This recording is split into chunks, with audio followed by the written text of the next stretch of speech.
আজ শুক্রবারে ১১তম রক্তদান করতে গিয়েছিলাম মিরপুরের হার্ট ফাউন্ডেশন হাসপাতালে।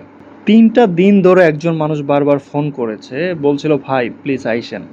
গতকালকে মাঝরাতেও ফোন দিয়ে আমাকে বিরক্ত করেছে। পরে আমি তাকে আশ্বস্ত করলাম, ভাই আমি মুসলমান, মুসলমানদের কথা মানে ওয়াদা, আমি অবশ্যই আসবো ইনশাল্লাহ। আজ নিজের কাজ ফেলে নিজের টাকায় নিজের সময় ব্যয় করে হাসপাতালে গেলাম।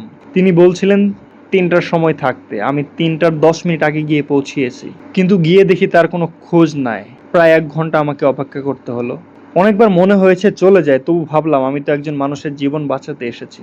শেষ পর্যন্ত সেই ৩টার সময় গিয়ে পৌঁছালো আমার সন্ধ্যা ৬টায়।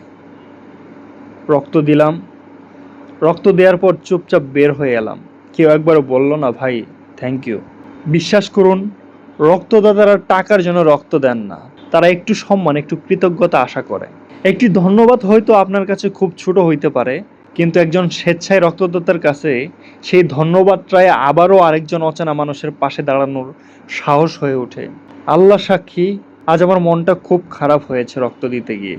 আমি মানুষের জন্যই গিয়েছিলাম, কিন্তু আজ মনে হচ্ছে তার আমাকে প্রয়োজন ছিল না, শুধু আমার রক্তটাই প্রয়োজন ছিল।